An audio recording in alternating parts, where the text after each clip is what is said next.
Hello and welcome to EduCurious. Today's guest is Dr. Lori Hutto, and she is super involved in the Lake Wales community. She is the professor of education and the chair of teacher education at Warner University. Lots of roles, lots of hats, and she is wonderful. So thank you for sharing your time with us on EduCurious. Of course. Thank you for the invite. So I want to hear a little bit about your connection to the educational world. You grew up in this area and you have deep roots that go in this whole Polk County area, Lake Wales, Frostproof.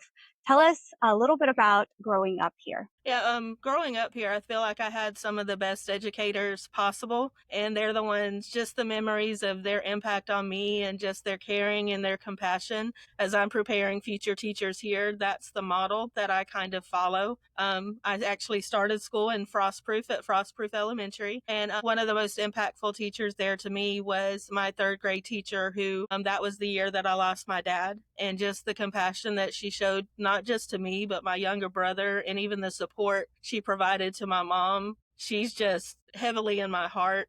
When I was a senior at Lake Wales High School, my mom ran into her at Winn-Dixie and she looked at my mom and was like, "Are you Lori Hutto's mother?" And so then she reintroduced herself to my mom and actually came to my high school graduation. And then the following year in fourth grade, we actually moved and I went to Janie Howard Wilson Elementary in Lake Wales, where I had Mr. Smith, and him and Miss Krasinski, they're running a tight race on the most impactful, because that year he kind of stepped into like a father figure role. He wouldn't accept anything less than my best because I was a gifted learner, but I like to do the bare minimum just to slide by at that point, and he wouldn't accept that. He would give my work back and, "Okay, Lori, you can do better than this." But he just was such a positive model to me. I spoke at the graduation ceremony for Janie Howard Wilson fifth graders. And so I talked about the impact that Mr. Smith had on me as a student there. And unknowingly to me at the time, Mr. Smith was in the audience because his grandchild was graduating that day as well. And so he came up to me after the ceremony. It was like, "I think I'm your Mr. Smith." And so we both cried and took a picture together. And that just kind of showed the impact. For me, then in high school, the most impactful teacher was Connie Eubank.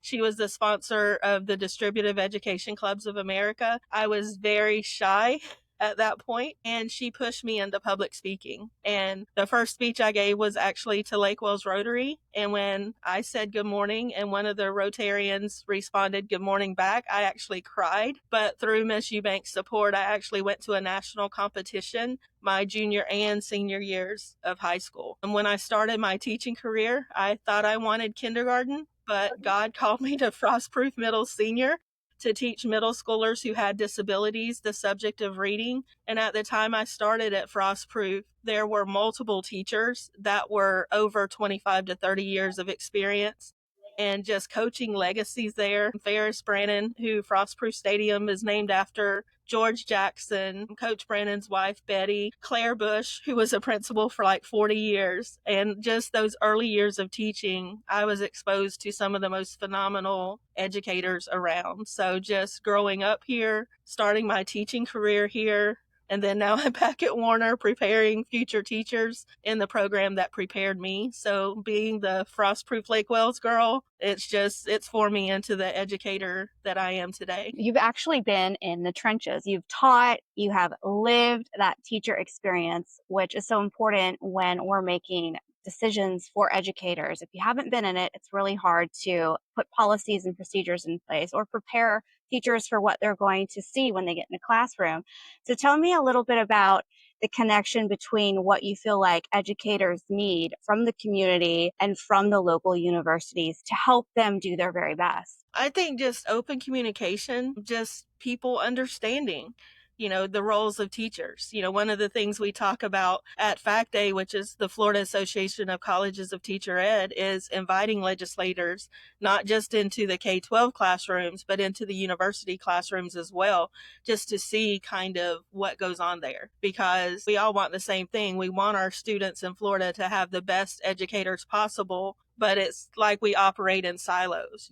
Parents have their priorities, then K-12 has their struggles. And for me, having been in the classroom, when I was in the classroom, I had a lot more freedom than teachers have today. My principal told me, do what you need to do for your students. And now things are just so mandated, and just I feel like legislators need to talk more with people that are in the trenches, because we have phenomenal legislators in the state of Florida, and I feel like they're making decisions that they feel are best. But again, we all need to get on the same page. Legislators talking not just to K-12 teachers about the challenges they're facing in the classroom, but also talking to universities as well, because there's a teacher shortage, not just in Florida, but across our nation. And part of the shortage is teachers don't feel heard, teachers don't feel valued as a profession, and we've all got to come together as one voice to advocate, not for teachers, but to advocate for our students. But in advocating for our students, we need teachers that feel valued, and we need open communication between parents and teachers. We need open communication between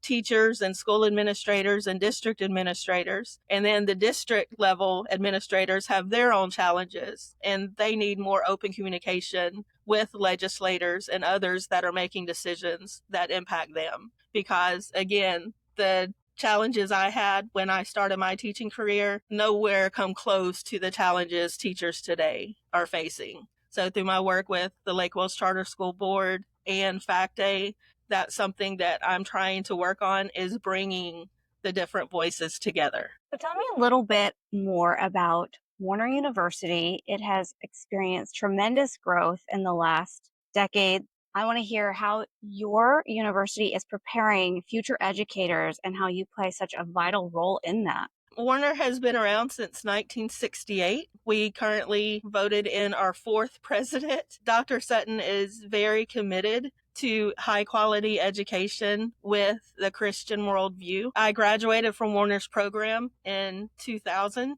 spent 10 years in the local school system before I came back to teach here full time. And a lot has changed over the years. But in talking to principals, one of the things I'm most proud of with our graduates is I think it comes from our Christian worldview that we integrate into all of our classes. Is I've heard from administrators that our Warner graduates are more accepting of the class list they get. They don't get, well, why do I have 5 ESC kids, or why do I have this many ESOL kids? It's just, this is my class list. These are my students. And so just coming from a special education background, that's just something really important to me, that our graduates leave here prepared for students that do kind of think and learn outside the box, and to be creative in how we meet the needs of those students. And for me, special ed has always been my background. My bachelor's degree was in exceptional student education, and my PhD is in special ed curriculum. But as I was preparing for my dissertation defense, which was on autism, my family found the identification of my great niece Everly as being on the spectrum. So now this career that God called me to, it's my personal life and my career are now melded together. I was in my second year of teaching, and because my internship had been in a classroom that was classified severe emotionally disturbed, when we got our first student with autism, well, Lori's got a behavior background. She's prepared to teach him. I was so ill prepared to teach him. We spent weeks and months sitting underneath the table working on work because that's where he felt comfortable. So just my entire career, autism has been my interest area. And then with Everly's identification, what God has called me to in my career and my family just kind of merged the two. And so for me, preparing future teachers isn't my job or even just my career. That's my life. When I'm preparing teachers, I think of it as, is this a person I would want to be teaching Everly? And so it's very personal to me. At Warner, we want to make sure we're sending out the best teachers possible, but not just Warner, but across the state. Enrollment in traditional teacher education programs is declining because the state has made it so much easier to come through an alternate route, because our students have to pass 3 exams before they can graduate, whereas anyone else can graduate, start teaching, and then take care of their exams. So there's some challenges there that we're facing enrollment in teacher education. But that's something that through Fact Day, we're trying to come together as a voice to, help others see a comparison of this is what a traditional teacher education program does, and this is what some of those alternative routes do. You have several schools very close to Warner University. How do you make the connection between the classroom teachers and the interns that come through your program? Because I would like to see personally that increase even more because the interns that you send to our schools have been phenomenal. How do we boost that and get those numbers up? That's probably our biggest challenge is because we can recruit. We have a Florida Future Educators chapter here, so we can make connections and recruit from there. But honestly, we've had students go out for a practicum and be told by the teacher, it'll be easier if you major in something else and then become a teacher. And so we actually have a lot that will come into Warner identified as education majors, and then they find out about the alternative routes that are easier and they will switch majors. Part of that is bringing all the voices together. And that's something that the Fact Day organization is working on, is just helping, the state legislators, other stakeholders across the state to realize, if you have a graduate that came from a traditional teacher education program, this is the training that they've had. When you accept someone with a degree in something other than education that comes from an alternate route, this is the training that they've had, just to help people see what it is and what the value of a traditional teacher education program is. Because again, when I graduated from Warner, a lot of my classmates, their parents were teachers and their parents' parents were teachers in some cases. And that's just not happening anymore. People that have spent their career as educators are advising their child, major in something else, don't become a teacher. And that's something that we've got to, again, all the voices across the state and even across the nation, we need to come together and just talk about the value of getting specialized training and how to meet the needs of students of all ability levels and all backgrounds. But when it comes to getting that next level of education, say you've taught for a few years and you're ready to do more schoolwork, get a master's at Warner University, how do you advise potential students on, should they go, should they not go? What are your thoughts on that? With the students that are, 18 to 21, some of them aren't quite sure what they want to do. And so I tell them, start your career.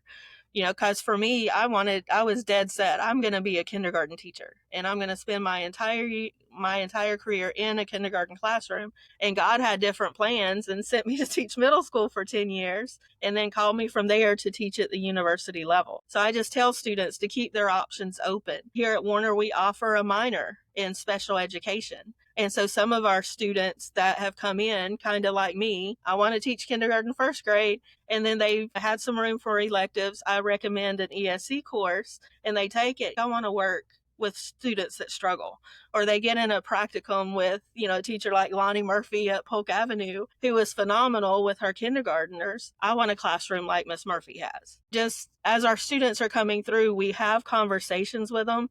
Where do you see yourself in 10 years or 15 years? And so we start to build those conversations, and being such a small university, I feel like that's an advantage I have, because as I'm talking to a student, Ashton Pike at Babson Park Elementary is the perfect host teacher for this student. And so just knowing the local schools as well as I do, and even having so many friends in the local schools, just as I'm talking to students here, I can make those matches. And then, if I have a student, well, I kind of like kindergarten, but then in my church, I'm working in a youth group with middle schoolers. Like, okay, well, let's go over to Box South and spend some time with Stephanie Bird. And, so I'm able to just throw out names. Or if students say, I kind of think I want to go this direction, here's somebody that you can talk to that can give you some guidance in that area. So just making those matches. And then if I have a student that's a secondary English major that says, I don't know, I might want younger kids, I can call up a local school. Hey, I've got a secondary major who wants to spend some time in elementary. Okay, we'll send them, and I'll send them to this teacher, and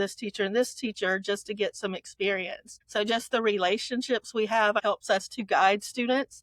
And then when students ask about graduate programs, what do you want to do with it? And so then we can advise them if the program's a good fit for them or just coursework that they need to make sure they have in place. Because our physical education department here at Warner is currently working on revisions of their courses. If you're going into teaching PE, why don't you also do the coaching minor? And so just being such a small university, it's not just the teacher ed faculty. And we have a teacher ed council that has the subject matter experts from all the other departments that kind of work hand in hand with us. And so if I have a student, like I've got someone that wants to do a secondary social science, our history professor here at Warner, Dr. Julik, is phenomenal. So I'll send them over to him, talk to Dr. Julik about the coursework you need.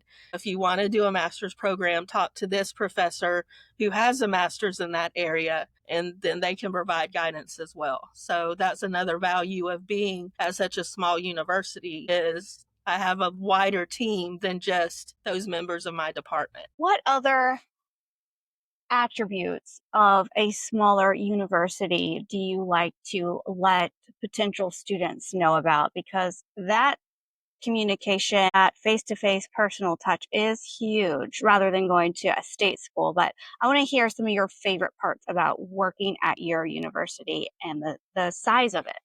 Number one, the small class sizes. I had someone transfer in from Polk State, and they're a phenomenal program. They're like, what do you mean you're my department chair and my academic advisor, and I'm going to see you in class? And others, even bigger state universities than Polk State, have come in. Really, I don't need to make an appointment. I can just pop into your office. And our administration requires an open door policy. So it's not something we choose to do. That's the expectation. A student can walk into the administrative building and say, can I talk to Dr. Sutton? If he's free, that student walks right into Dr. Sutton's office. And so he expects that as faculty as well. And that's something that I really enjoy. Faculty can be sitting in the lunchroom together and random students from different departments will sit down with us. Just being able to develop those relationships. I've got students that graduated 10 years ago that we still text throughout the week. Hey, how you doing? You having a bad day? Can I talk to you for a minute? And so those relationships last. Dr. Terry Faisal, who was my academic advisor when I came through the bachelor's program, he and I still have a strong relationship today. And just that relationship piece is huge to me. But just the challenges that educators face, just being able to openly share my faith and to talk about students from the lens of their strength, like a child with autism, they're a creation of God. And just being able to openly have those conversations and help our students develop that mindset of looking for strengths in students. I like that. I feel like I would be limited to try to talk about the strengths of a child with multiple disabilities if I couldn't bring in that Christian worldview. And so that's another advantage as well. It's not just being able to develop future educators, but to develop future educators that have that Christian worldview that's going to strengthen them and support them through some of the challenges they'll face as educators. So, in your planning with Dr. Sutton, what is the vision of Warner University in the next couple of years? Just to continue to expand our offerings. And we've been talking about different programs. And so one thing that we're looking into is adding an educational leadership program, because currently our Masters of Arts in Education, our students can choose a focus in elementary education or curriculum and instruction just in general. We've talked with different stakeholders, our recent graduates, which programs do you wish Warner would have? Educational leadership continues to come up. Just in talking to local principals, they want more opportunities to kind of advance in their careers. So us adding an educational leadership program here, hopefully we can partner with some of our local districts to provide further support for administrators, because we talk a lot about continuing professional development for teachers, but we also need to look at how we can support our principals as well, because principals have some challenges that, despite the challenges of a classroom teacher, you could not imagine the stress that they go through. Just even outside of education, we're looking at different ways to expand what Warner has to offer. Like our science department is doing a partnership with Advent Health, where students can complete their program here and go right into the Advent Health University to continue their education there. So we're just constantly looking at ways just to kind of expand just the scope of what Warner does while continuing to hold on to our Christian worldview and enhancing that in the community as well. And if you follow Warner's Facebook page and different social media, they're doing a series right now because Dr. Sutton was just voted in this past semester as president, just getting to know the president of Warner, just on a more personal level. And something that he's encouraged us to do is looking for ways to serve our community as it relates to our specialty area, which is why I accepted the invite to the Lake Wells Charter School Board, various advisory councils, the literacy team for Polk Vision, just giving back to our community, especially for me because education is so personal. And I was educated not just by Warner, but by the Lake Wells and Frostproof school systems as well. From your vantage point, do you have any recommendations on how to build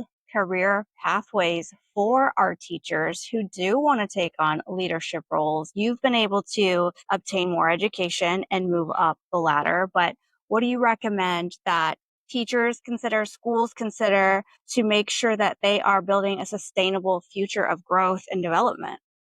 I would like to see some learning communities happen. One thing that we talk about continuously at Fact Day, the Florida Association of Colleges of Teacher Ed, is finding ways to strengthen partnerships with local schools.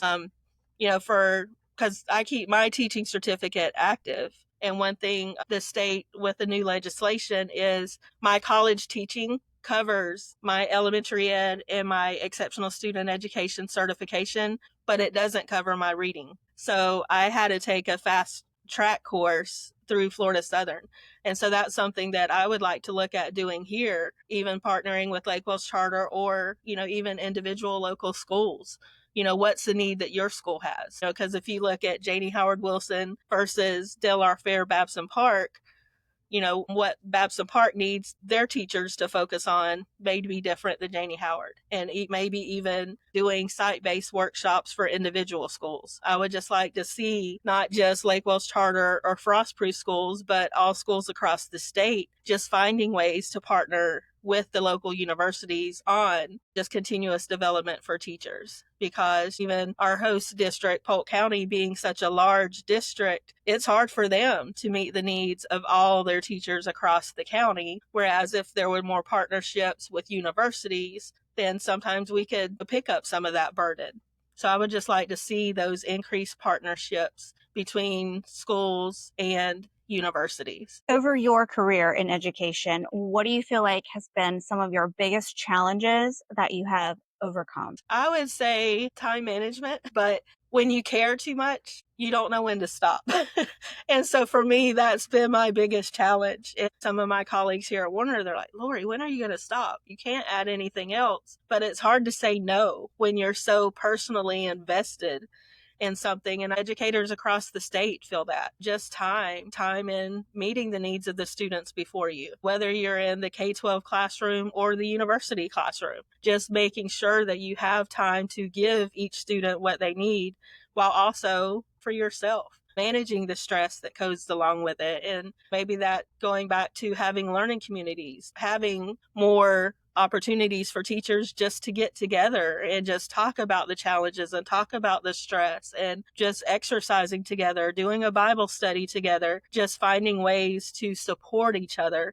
Because I know for me, I've never felt like I wanted to leave the field of education, because even on my worst day, there's absolutely nothing I would rather be doing with my life. But at times I just feel like I'm not enough. There's not enough time, but just dealing with that. And I know that's something educators everywhere feel. I'm putting my whole heart, and I still don't feel like I'm giving my students what they need. But I think that's been my biggest challenge, is just the time management and trying to do everything I want to do, not just here at Warner, not just Lake Wells Charter, not just the state of Florida, but, my role as president of Fact Day, I'm on the advisory council for the southern region of the American Association for Colleges of Teacher Ed. And despite the challenges we have here in Florida, we're seen as a leader across the nation. And for me, that was very overwhelming. Again, going back to that high school student that cried when someone said hello back to her in a speech. I'm now a national voice for schools in Florida.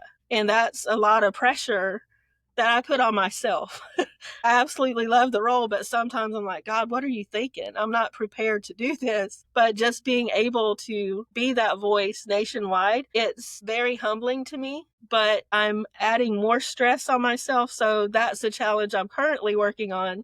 It's just, I don't want to reduce the personal investment I feel, but I've got to find a better balance between taking care of everybody else and taking care of myself. That's the biggest challenge. That's a challenge for most educators. You know, we put our whole hearts into our students, into our families, and we end up feeling we're not enough ourselves because there's not enough of us to go around. In that equation, the one thing that we forget about is taking care of ourselves. You know, we've got to take care of ourselves before we can take care of other people. That's been my biggest challenge. Do you think the district or the schools can help in any sort of way with giving teachers back more time? Being on the charter school board and seeing it from the district side of things, I feel like they want to, but beyond extending the hours of the school day, extra time would be incredible, but where does that time come from? And just seeing things from the district administration side of things, there are a lot of things that districts want to do that they're either time bound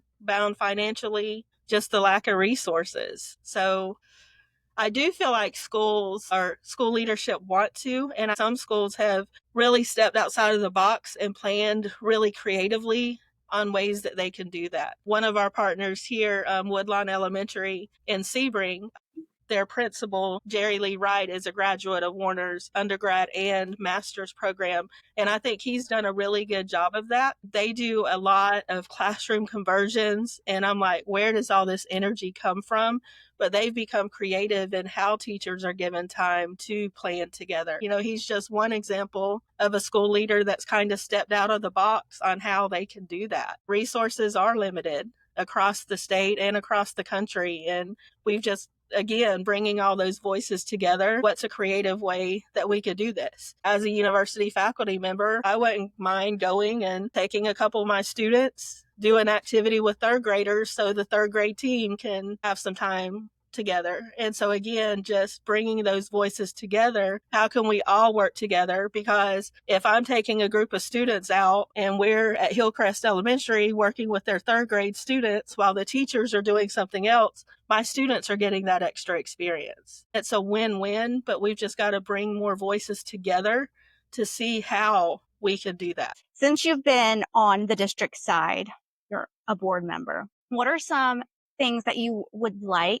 or you wish the community knew about? I would love for a teacher or a parent, if they watched the board meeting and we made a decision that they're not sure why we did what we did, or if they just totally disagree with it, reach out and ask, hey, can I have a conversation with you about this? I'd love to give my rationale around it. I hear parents a lot say schools aren't putting money toward the students, but if you look at the Florida formula for funding schools, it's insane. It's almost a full page formula. And the biggest challenge I see with it is part of the formula is the cost of living in an area. So more affluent areas actually get more school funding, where areas that have more poverty actually get less per student for schools. That's something that the general public doesn't really understand. But again, bringing those voices together. I serve as the chair of the Teacher Compensation Committee for Lake Wells Charter, and my conversations with Term Superintendent Smith, he walked me through the teacher salary increase funds that we got from the state. This is the amount of those. This is how it was applied.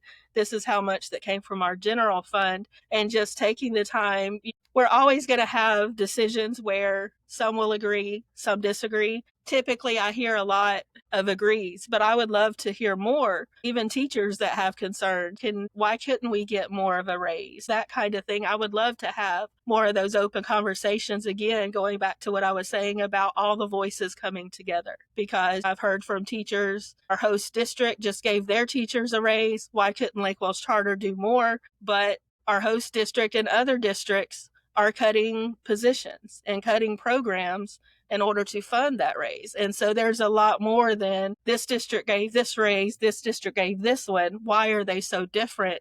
But there's more that goes into the decision. And right now, Acting Superintendent Smith has been stayed on the conservative side because CARES funding was ending and there's other factors going in, and now pending national legislation that may impact school funding. I feel like we're making the right decision to stay conservative, but we are still fully committed to looking at what are some ways we can further compensate our teachers. And one thing that Acting Superintendent Smith shared was the cost of insurance is different between Lake Wales Charter and other districts and things like that. There's just so much more that goes into the decision than I ever knew as a classroom teacher and before joining the board. But take time to talk to me and find out my rationale. What are some ways you suggest the community, parents, students, college students, whoever, get more involved in the community? What are some outlets where they can get plugged in on key issues in education? One thing that I want to do through Warner, because we have the Florida Future Educators Club and we have a Kappa Delta Pi International Honor Society in Education, and Dr. Laurie Bolden, who is my colleague here in teacher education, she's actually done some trainings nationwide on specifically using primary sources in social studies. But one thing she and I have talked about is wanting to offer workshops and offer opportunities for teachers to come together through our Kappa Delta Pi and Florida Future Educators. For our students here, a lot of times I'll get an email from a school, hey, we've got this special event coming up. Do you have any students that could participate? Here at Warner, our athletic teams are actually becoming a part of it as well. Our athletic teams here, because Warner has quite a few athletes, our athletic teams are seeking ways to partner in the community. Dialio Burks, our football coach, has established several mentoring programs between his players and students in local schools. This past year, our men's basketball team actually helped at the field day for Victory Ridge Academy. When I get emails from local schools, I reach out to our athletic director, Sean Hanrahan, and others at Warner. Hey, I got this invite. Do you have anyone that would like to participate as well? And so here at Warner, we try to help our students, through the academic side, through the athletic side, and even through our student life department, just finding ways to make connections in the local community. Like in August, our student life office always has, and I cannot remember how they term it, but it's basically a Making Connections Day. They have someone from Lake Wales Care Center, someone from various churches, from youth organizations that are here. These are the opportunities that we provide. Come be a part of what we do. And so here at Warner, we actively, because that's part of our mission, is that our students are prepared to lead and committed to serve their community. But I would just like to see more of that happening and an increased partnership between, well, obviously for me, local schools and Warner University, but even our business and ag department, also making connections with local organizations. What are some of your biggest accomplishments over your career span in education? The one that I'm most proud of actually happened when I was at Frostproof Middle Senior. Me and Jan Mann, who is one of my best friends, but also one of those super strong teachers that I started my career under, she came to me one day and she's like, hey, Lori, look at this. There's a governor's award for excellence in teaching economics. I'm like, Jan, what are we going to do with that? We need to do a project with our students. And so she and I used the Giving Tree, and we taught a unit on opportunity cost and an economics lesson using the Giving Tree. When our packet was submitted to the state, there was a packet for regular education and there was a path for exceptional student education. We didn't check the box for exceptional student education. So ours went into the regular ed contest and we got second in the state. So our middle school special education students scored second in the regular education division for the entire state of Florida. And so for me, that was just the most meaningful. But just the opportunity to be able to speak for education through Fact Day, because the Fact Day organization is made up of ICUF schools, which are independent colleges like Warner. Then we have state colleges and the state universities. So we rotate the presidency. So one term is an ICUF school, the next term state university, the next term state college. And then we just continue to rotate through. Faculty from Florida A&M and Florida State University are the ones that nominated me for the presidency of the organization. And so, as I was telling Dr. Sutton and our leadership here, just the fact that major universities saw me as a voice, that meant more to me than the actual role of presidency. And then becoming president of Florida Fact Day, I didn't realize put me on a national advisory council. In my very first meeting, well, to start our conversation, Florida, let's go to you first. And I'm like, whoa, wait a minute. So there was no, transition watching what everybody else did. And so I was just able to speak on, not just the challenges that we have in the state of Florida, but the successes as well.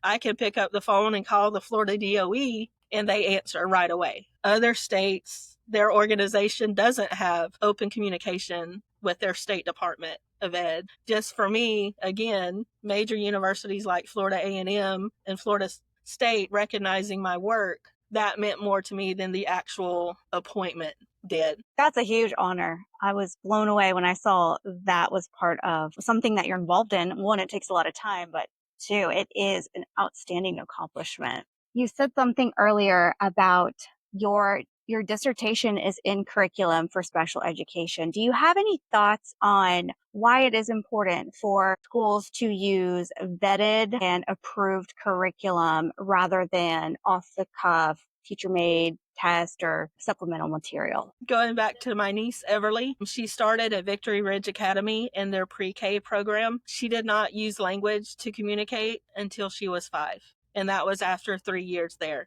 Prior to that, she would walk around singing, and we found out she was singing in German and Spanish and Italian, these different programs that she was seeing. But just the therapies and the research-based things that they're doing at Victory Ridge Academy, she actually, at their awards assembly, got having a powerful voice. And it said, she can talk people into what she wants. Just seeing the therapies that they do there, seeing the growth even that our local schools have had. A lot of our schools have implemented the UFly literacy model, and just seeing the growth. I had an intern at Polk Avenue, so going in and observing her, I could see myself, the growth in her first graders from the first observation to the last observation. All of our local schools are implementing research-based practices. The Orton-Gillingham method, which is proven to be probably more beneficial for students with dyslexia than the normal population, but it's an excellent program for everyone. And just seeing the impacts that our local schools are having, that shows that importance. But for me, just having a niece that went from not talking at all to sometimes making me miss the days when she didn't talk, it's just, and that goes to the things that they're doing at Victory Ridge that are based on research, and things that our local schools are doing that are based on research, showing tremendous growth in students. A couple of our local schools, at our last board meeting, they shared school updates, but a couple doubled their rates of students making growth. And that's a testament to the research-based practices that they're using. And so the importance of it lies in the data. When it's applied, you can see the growth that it's showing in our students. I'd like to hear a few of the things that you're most excited about in education, some of the highlights or some of the things like we might be discouraged because, education is hard, but here's some things that are going really well. So what are a couple things that you are proud of in education? Locally, I've seen a couple of the schools, like going back to our schools that are using UFly, a lot of our schools were thrown into it, and just seeing faculty from different schools working together and supporting each other, that's something that I'm excited about. Obviously, colleges and universities are in competition with each other for enrollment, but work with faculty from Florida Southern, from Polk State, and across the state with the Fact Day organization. But even though we compete for numbers, like us and Florida Southern and Southeastern, we still support each other. I can email Florida Southern and say, hey, what are you guys doing with this? And they do the same. And so just the collaboration is something that I'm excited about. But again, I would like to see more of, and just the passion of students. Just a few weeks ago, Lake Wells High School had awards, and they had to split it into 2 nights. So they did academic awards one night and then college and technical education the second night. I thought the career and technical education, I thought that would be a smaller, and it wasn't. So just the number of kids graduating from our local schools with industry certification. I work at a university, but I recognize not everyone that graduates from Lake Wells or Frostproof High School is going to attend a 4-year college. But if they can graduate high school having a radiology certification or a construction certification, that's exciting to me. Just providing those alternatives for students. And do you have any hopes or aspirations of the new leadership and the new movement that Lake Wells Charter School is going to be going towards on this next chapter? I will say all of the candidates are phenomenal. Just the diversity in their background, just the various roles that they've had in not just school districts, but other organizations as well. That's exciting to me. We have our interviews coming up, our face-to-face interviews, but I'm looking forward to meeting each of the candidates on a face-to-face level. But I'm excited because each of the finalists that we have, each has something unique that they can bring to the Lake Wells Charter system. So any other closing thoughts, maybe something that I didn't mention that I should have or ask you? If local teachers, local administrators, even private schools, we have a lot of phenomenal private schools in our area. Just if the teachers, administrators, they see an area we could better partner with them from Warner, not just the education department, but other departments here as well, I'd love to hear from you. So just feel free to reach out. And if you have any ideas on collaboration opportunities that I discussed, I would love to hear those as well. Well, thank you. I appreciate the open door policy and the thoughtful answers that you brought today. And thanks for spending time on Oh, EduCurious. thank you. Thanks for watching this episode of EduCurious with Dr. Lori Hutto. Whether you're a teacher, a parent, or just EduCurious, join the community as we explore various educational topics and learn from each other. We'll see you next time.